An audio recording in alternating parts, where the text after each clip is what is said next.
Hey everyone, welcome back. हाजिर हूँ आपके लिए लेकर एक बहुत ही अमेजिंग मूवी की एक्सप्लेनेशन जिसका नाम है द लास्ट प्रिंसेस। इस फिल्म में हमें कोरिया की आखिरी राजकुमारी की कहानी दिखाई गई है जिनकी जिंदगी बहुत ही मुश्किलों से भरी थी।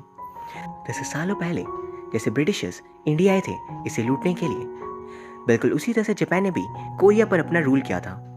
एंड इस दौरान जब लोगों ने उनका विरोध किया तब कोरिया की जोसेओन डायनेस्टी की जो लास्ट प्रिंसेस थी उन्हें उन लोगों ने जबरदस्ती जापान ले आया था ताकि हम लोग ये देख डर जाए कि जब प्रिंसेस ही सेफ नहीं है तो हम कर भी क्या सकते हैं। फिल्म की शुरुआत में हमें कोरिया के एक सरकारी विभाग को दिखाया जाता है जहाँ कई सारे कर्मचारी अपना काम कर रहे थे। अचानक उनमें से एक को कॉल आता है जापान से एंड वो अपने डिपार्टमेंट हेड को कॉल पास करता है। कॉल पे उनके आदमी उन्हें बता रहे थे कितने प्रयासों के बाद आखिरकार राजकुमारी उन्हें मिल गई। एंड ये सुन सब में एक उमंग की लहर दौड़ पड़ती है।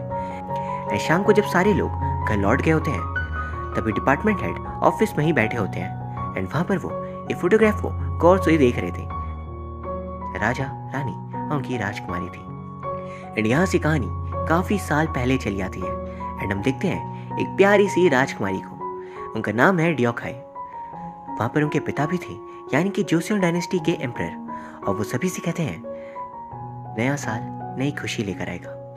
एंड अगली सीन में भी दिखाया जाता है कि वक्त है साल 1919 का।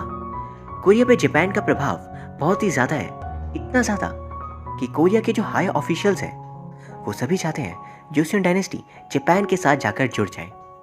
उन लोगों का कहना था इससे ही कोरिया का फायदा होगा और हम लोग और अमीर होंगे। लेकिन ये बिल्कुल भी सच नहीं था, बल्कि तीनों मिनिस्टर्स जैसे जापानीज एम्परर के सामने बिक चुके थे। एंड जोसेओन डायनेस्टी के महाराज इस यूनिफिकेशन के लिए बिल्कुल राजी नहीं होते और उल्टा वो उन लोगों से कहते हैं पैसों के लिए तुम इतने ज्यादा गिर चुके हो कि अपने देश को बेच देने की बात कर रहे हो। तभी उनकी बेटी राजकुमारी ड्योखाई वहां पर आ जाती है खेलने के लिए एंड महाराज उनके साथ चले जाते हैं। वहीं फिर कुछ समय बाद एम्परर से मिलने उनके कमांडर आते हैं अपने नेफ्यू चांग हान के साथ। जैसे ये बच्चा चाइना से है, जब वहां भी ऐसे ही राजा महाराजा वाली डायनेस्टीज थी। चाइना के भी कई सारे एरिया को जापानीज ने कब्जा रखा था एंड चाइना के लोग जापानीज फोर्सेस का मुकाबला करे थे, जिस दौरान चांग हान के फादर की मौत हो गई और जोसेओन डायनेस्टी के राजा ने ही चांग हान को बड़ा किया था और वो चाहते थे कि जैंग हान उनकी बेटी ड्योखाई से शादी कर ले।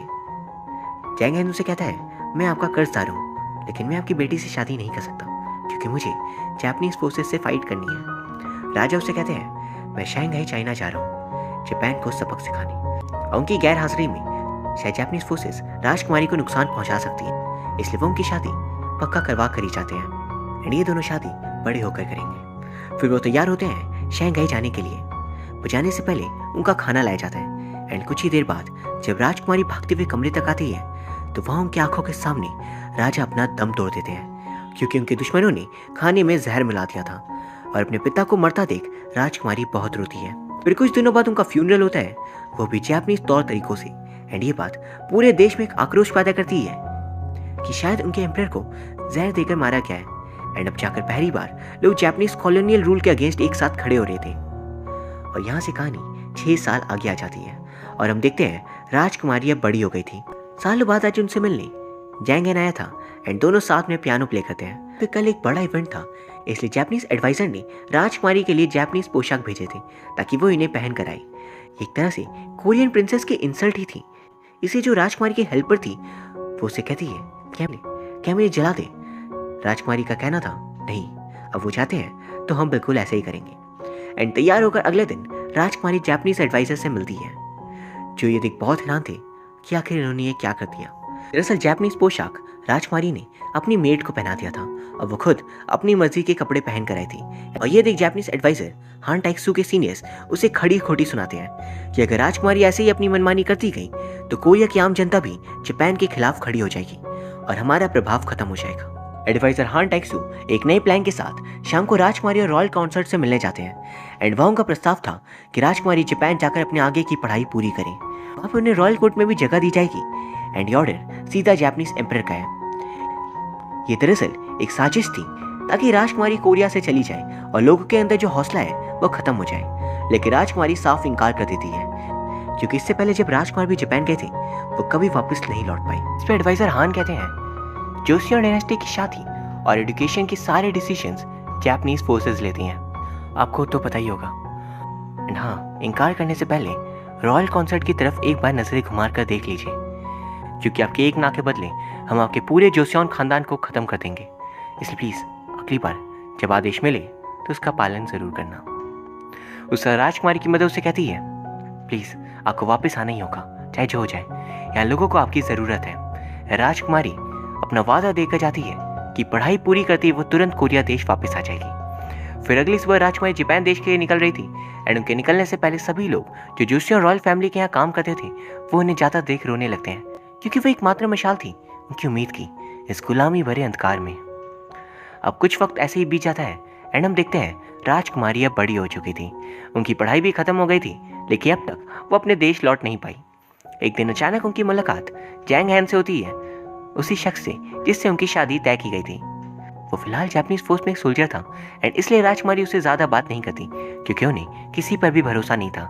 एंड ऊपर से एडवाइजर हान टेक्सू भी हर समय उन पर नजर रखकर थे। एक शाम जोशियन के नए एम्परर युन, उनकी वाइफ जैंग हैन, राजकुमारी और एडवाइजर हान टेक्सू डिनर कर रहे थे, जहाँ एज यूजुअल जापानीज खाना सर्व किया गया था।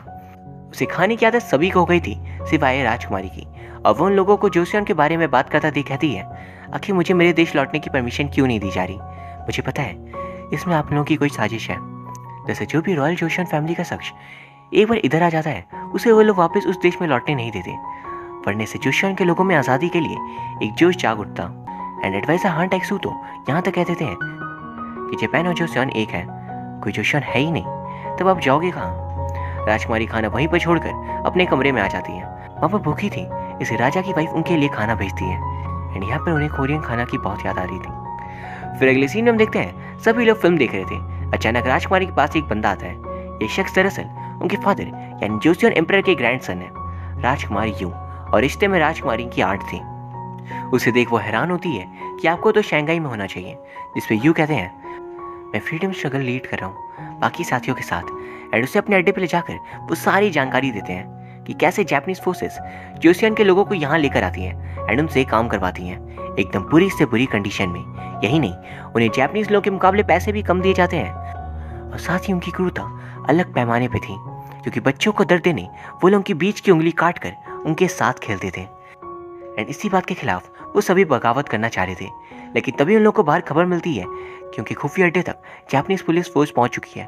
वो लोग दूसरी तरफ भागते हैं और राजकुमारी को जैंग हैन अपने साथ ले जाता है। दोनों बाजार के बीचों बीच आ गए थे जहाँ जैंग हैन उनसे अलविदा लेते वक्त कहता है, हम लोग एम्परर को शंघाई भेजने की तैयारी करें, आप भी उनके साथ चली जाना एंड वहाँ से आप जोसियन सही सलामत पहुँचोगे। वहीं दूसरी तरफ राजकुमार यू को देखते हैं जो कुछ साथियों के साथ एक खुफिया जगह पर डिस्कस करा था कि कैसे वो जोसियन एम्परर को शंघाई भेजेंगे, क्योंकि इतनी कड़ी निगरानी में यह आसान नहीं होगा। पर निगरानी के अलावा उनके लिए एक और मुश्किल थी, अपने नए एम्परर को राजी करना शंघाई पहुंचकर फ्रीडम स्ट्रगल लीड करने के लिए, क्योंकि उनकी शादी एक जापानीज प्रिंसेस से हो चुकी है जो उन्हें कोरिया की आज़ादी के बारे में सोचने नहीं देती। फिर अगली सुबह जैंग हैन दोबारा राजकुमारी से मिलने आया था, जहाँ राजकुमारी उससे रिक्वेस्ट करती है कि उन्हें यहाँ जो कोरिया के बच्चे हैं उनकी मदद करनी चाहिए एंड यहाँ जापान में एक कोरियन लैंग्वेज सिखाने का स्कूल भी खोलना चाहिए। वो लोग वहाँ उनके लिए कुछ खाने का सामान लेकर गए थे एंड साथ ही वहाँ पर वो लोग उन बच्चों को कोरियन भाषा सिखा रहे थे, और वहाँ पर एक यादगार फोटोग्राफ ली जाती है। शाम को उन्हें आखिरकार अपनी मदर का भेजा हुआ खत मिल जाता है। जैसे जापानीज एडवाइजर इन लेटर्स को इंटरसेप्ट कर रहे थे, वो जैंग हैन किसी तरह से लेकर आ जाता है। उस खत में मदर ने अपने दिल की सारी बातें लिखी थी कि वो अपनी बेटी और कोरिया की राजकुमारी को कितना ज़्यादा मिस करती है, लेकिन जहाँ कर भी वो उससे मिल नहीं सकती। फिर वो दोनों शाम को एक जगह ड्रिंक्स के लिए जाते हैं जो चुनिंदा जगहों में से थी जहाँ आज भी कोरियन म्यूजिक सुनने को मिलता है। अब यहाँ राजकुमारी को क्षण भर की खुशी तो मिलती है, लेकिन उन्हें कोई आइडिया नहीं था कि कल क्या आने वाला है। सुबह सुबह उनसे मिलने एडवाइजर हान टेक्सू आते हैं और उनसे कहते हैं कल एक इंडस्ट्री में बगावत छिड़ गई थी, और ये एक बार की बात नहीं है, ऐसा कई बार हो चुका है। इससे जापानीज एम्परर का आदेश है कि आप सभी वर्कर्स के सामने इस खत को पढ़ें, जो एक प्रकार से एक प्रो जापानीज स्पीच थी। और ये देख कि खुद राजकुमारी ही जापानीज लोगों के आगे झुक चुकी है और गुलामी को मंजूर कर लिया है, वर्कर्स का आक्रोश भी दब जाएगा। लेकिन राजकुमारी ऑब्वियसली इसके लिए नहीं मानती, पर उन्हें एडवाइजर धमकी देते हैं कि वो पूरे जोसियन रॉयल फैमिली को जड़ से मिटा देंगे अगर राजकुमारी ने स्पीच नहीं दिया। और जब रात को जैंग हैन उन्हें समझाने आता है तो वह नहीं सुनती। एंड कल का दिन होता है स्पीच वाला। सभी लोग इकट्ठा हुए थे। राजकुमारी दिल पे पत्थर रखकर स्पीच बोलना शुरू करती है। जहाँ वो जापानीज लोगों के दिए पेपर के अनुसार उनकी प्रशंसा करी थी। एंड ये बातें सुन उनके लोगों का मोराल और कम हो रहा था, क्योंकि आखिरी उम्मीद खुद राजकुमारी ने भी हार मान ली। लेकिन तभी उनकी नज़र पड़ती है सामने एक बच्चे पे। उनके दिमाग में वही बातें बार बार घूमने लगती है कि कैसे जापानीज लोग कोरियन बच्चों की उंगलियां काट देते हैं और उनसे जानवरों से भी बदतर तरीके से पेश आ जाता है। उसे याद कर वो उस पेपर को वहीं छोड़ कहती है, मैं जोसियोन की राजकुमारी डॉक है, आप सभी से माफ़ी चाहती हूँ और साथ ही आपको विश्वास दिलाती हूँ कि हम कभी गुलामी स्वीकार नहीं करेंगे। एक साथ हम दोबारा अपनी जोसियोन की मिट्टी पर कदम जरूर रखेंगे। तब तक के लिए बस मैं रिक्वेस्ट करती हूँ कि प्लीज़ हिम्मत मत हारना। और यहाँ आप सोच रहे होंगे कि वो इतनी मोटिवेशनल स्पीच बोल रही है जबकि जापानीज ऑफिसर सामने बैठे हैं, वो उन्हें रोक क्यों नहीं रहे। तो दरअसल ये सब कुछ राजकुमारी ने कोरियन भाषा में कहा था जो उन जापानीज ऑफिशियल्स को समझ नहीं आती। लेकिन जब वहाँ की जंगल दोबारा आक्रोश दिखाती है और राजकुमारी के प्रति प्यार दिखाते हुए कोरिया की आज़ादी वाला गाना गाने लगती है तो तुरंत वहाँ की फोर्सेस उन्हें बुरी तरह मारते हैं। एंड वहाँ पर हायर ऑफिशियल्स हान टाइक्सू को भी मारते हैं क्योंकि उसने उनकी नाक कटा दी, और बदला लेने वो राजकुमारी को खींच के एक स्लैप मार गिरा देते हैं, जो कि उनकी एक बहुत बड़ी इंसल्ट थी। लेकिन ये तो बस शुरुआत होती है, क्योंकि हान टाइक्सू असली मूड में था। वो बदला लेने राजकुमारी की जो मेट थी, उनकी इकलौती साथी जो उनका ख्याल रखती थी, उसे मारते पीटते घसीट कर वहाँ से ले जाता है। एंड अब उन्हें कोरिया छोड़ दिया जाएगा और राजकुमारी यहाँ अकेली रहेगी। अब इस दुख से राजकुमारी उभरी नहीं थी कि तभी अगली सुबह जैंगहैन उन्हें खबर लाकर देता है क्योंकि मदर की कोरिया में मौत हो गई, और राजकुमारी ये सुन बिल्कुल टूट कर रह जाती है। वहीं दूसरी तरफ हम गौर करते हैं कि जैंगहैन, राजकुमारी यू उनके साथ ही डिस्कस कर रहे थे एम्परर के साथ कि कैसे वो लोग शंघाई के लिए निकलेंगे ताकि वहाँ से वो आज़ादी की जंग शुरू कर सके। अगली सुबह के सूर्योदय के साथ उनके प्लान की शुरुआत होती है, जब जापानीज एम्परर के शान में एक बड़ा इवेंट रखा गया था। अब वहाँ पर वो लोग इंटेंशनली दिखाना चाह रहे थे कि कोरिया अब जापान का पार्ट है। जोसियोन के एम्परर उनके साथ भी वहाँ पर बैठे थे। एंड तभी उनकी योजना के अनुसार एक बंदा सूटकेस लेकर अंदर आता है। छिपकर जैंगहैन उसी सूटकेस को अपनी वाली से एक्सचेंज कर लेते हैं। एंड यहाँ पर इनका एक बॉम्ब ब्लास्ट करने का प्लान था, पर एडवाइजर हान टाइक्सू को इसके रिलेटेड थोड़ा शक हो जाता है। वही दूसरी तरफ में राजकुमारी को दिखाया जाता है जो एम्परर की वाइफ के साथ एक बंदे से मिलने जाती है। ये शख्स एक हाई रैंकिंग जापानीज ऑफिशियल है जिससे उनकी शादी की बात चल रही है। लेकिन अकेले में राजकुमारी रानी को काफी मिन्नतों के बाद मना लेती है यहाँ से भागने के लिए। इस तरफ वो दोनों पीछे के रास्ते से भागती है। एंड दूसरी तरफ वो बंदा इवेंट के बीचों बीच ग्रेनेड फेंक कर एक बड़ा ब्लास्ट करता है। अचानक हर तरफ अफरा तफरी मच गई थी और एम्परर अपने साथियों के साथ भागने में कामयाब हो गए थे। एंड सब कुछ प्लान के अनुसार चल रहा था, सिवाय कि वो बंदा हान टाइक्सू को जान से मारने में कामयाब नहीं हो पाता और खुद मारा जाता है। मरने से पहले वो अपने कोट से कोरिया के झंडे को बाहर निकालता है। वहीं कोरियंस को बगावत करता देख पूरी जापानीज फोर्स अलर्ट में आ गई थी और हर तरफ वो फैल जाते हैं। एंड जब तक एम्परर एक हॉर्स कार्ट तक पहुंचते हैं उस पर बैठकर भागने के लिए, तभी उन पर जापानीज लोग हमला कर देते हैं और वहाँ से ज़्यादा उनके आदमी मारे जा चुके थे। एम्परर के साथ ही कहते हैं अब गाड़ी लेकर आगे निकल जाओ ताकि शंघाई में रिवोल्ट को आप लीड कर सको। हम तब तक आपकी वाइफ और राजकुमारी डेओखा के साथ आएंगे। लेकिन उनके लिए पहले उनकी वाइफ और राजकुमारी डेओखा आती थी। उसी कारण से बाकी सारे लोग वहाँ मौत को प्यारे हो जाते हैं सिवाय एम्परर के, जिन्हें लोगों ने झूठ कहने बोल दिया था कि वो किडनैप हुए हैं। उनका इस बगावत में कोई लेना देना नहीं है। वही फिर हम देखते हैं कि राजकुमारी के अड्डे पर भी जापानीज एडवाइजर उनके लोग हमला कर देते हैं और जैंगहैन किसी तरह उन्हें लेकर जंगल की तरफ भागता है। उन्हें परसों सुबह तक बीच तक पहुंचना था ताकि वहां से वो बोट के सहारे शंघाई पहुंच सके। लेकिन बीच रास्ते में जापानी सोल्जर्स उन पर गोलियां चलाने लगते हैं एंड जैंगहैन इस दौरान बुरी तरह से घायल हो जाता है। राजकुमारी उसकी मलहम पट्टी करती है एंड दोनों जंगल के बीचों बीच घर में कुछ समय रहते हैं। फिर अगली सुबह उन दोनों को निकलना था, जो जाने से पहले दोनों एक दूसरे को वादा करते हैं कि वो अपने देश को आज़ादी जरूर दिलवाएंगे।